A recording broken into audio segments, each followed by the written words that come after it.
very much for the opportunity to speak here. I'm very honored to be part of this conference, Economics of Peace. And I'm really happy to have heard Sam Keene yesterday bring up the economics of justice and economic justice, which is something that is relatively unknown to us in our culture and something that is essential. Some of us think that we have found a key to economic justice. I know what nervy thing to say, but I'm going to spend the next 20 minutes attempting to convince you not only that we might have something that's a key, but also if I convince you to act on that conviction. Who here thinks that there's a little bit of a time crunch for this?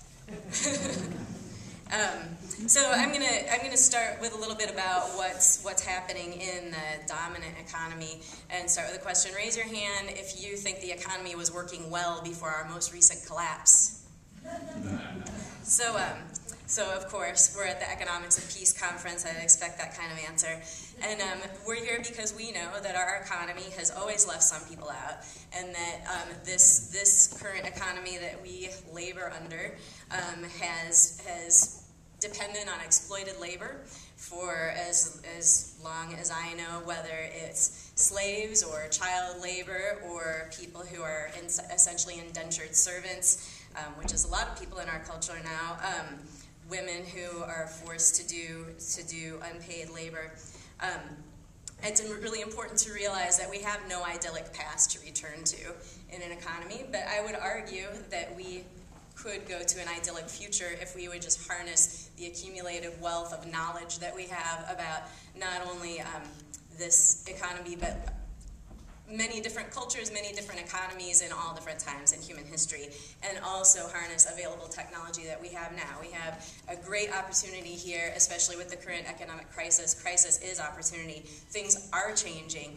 Unless we act to change them for the better, we're very likely to see them change for the worse. I want to say a few more things about the economy. We know that our economy is designed to keep money scarce, so there will always be some people who don't have enough. We know that economic scarcity drives people to behave badly in all kinds of ways, from theft to unethical competition to violence. We know that economic stress diminishes people's health and diminishes their ability to reach their full capacity or anywhere near their full capacity. We all know that people routinely give up on or never get to develop activities that they love and care about because they have to spend their time making a living at some crappy job. Think of all the artists that we know, or most of the artists that we know. We also know that in times of economic crisis, people tend to turn on each other, and it's very easy to divide and conquer people. That in economic crisis, people are more likely to elect very repressive governments. And we know that our country's economic policies value war-making and prisons, and devalue creative endeavors, community building, and caregiving. And we know that money is a tool. It should be a tool. It was a tool designed to serve human society, enable us to have division of labor and have efficient, effective means of trade and be able to access things in broader geographic areas. And now we serve our economy. It's absurd. I think we all realize it's absurd. It's not the economy stupid, it's the stupid economy. So initially I was going to follow the author Rian Eisler, who's created a very important body of work going into the fact that there are huge realms of essential economic activity that get completely discounted in economic measurements and in economic exchange, and those are the things that support life on our planet, including caregiving, community building, civic engagement, community organizing, and creative endeavors. Those things have tended for a very long time to be completely devalued in our economy. But not only are huge segments of essential activity discounted and excluded from our economy, but whole groups of people are excluded from our economy. We all know there are a lot of people who live in complete poverty. There are people who don't have marketable skills who are excluded from the greater market economy.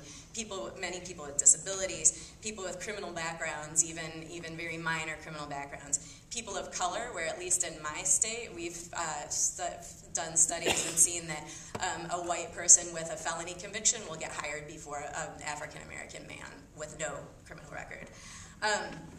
So with all of these things, with all this understanding, I started learning about these things many years ago, and like Judy, I also am a small business owner. I'm not interested in being a big business owner or being an owner of many businesses. I want to do what I want to do in my own community. Small business owner and work as a musician, and as Chris mentioned, I used to work for the environmental organization Greenpeace. I've been very active in in economic and social justice issues in my hometown.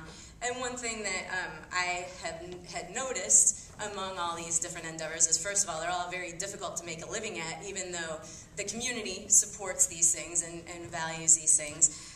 It's very difficult to actually live off these things, but that's something I chose to prioritize. But also with the issues that I was dealing with, just realizing that our economic system often pushes things the exact wrong direction. Economies of scale cause little businesses to be eaten up by big businesses. Illicit drug markets create a huge economic incentive to be involved in them. The prison industrial complex feeds itself by buying politicians to continue to pass more and more draconian policies to lock more people up. So seeing all of this and seeing the trends that we were sort of headed off a cliff caused me to pick up a book called The Future of Money by Bernard Lietaer, which essentially changed my life and caused me to get a day job. Thanks, Bernard. When I read that book, I had understood that there were problems with our money system, but that was the first time I really saw how little, and really the vast, vast majority of people understand the money system that we labor under. But one of the things that helped me to understand how, by taking a look at the functions that money serves and all the different models, all the different things that have served those functions in the past, it really gave me hope for the future, just to realize that we can do things very differently, and it's not that hard, and we have a lot of models. One of the things that Lietaer mentioned that was a real eye-opener for me is just understanding that money is nothing more than an agreement. It's an agreement among people to exchange something to enable you to exchange goods and services.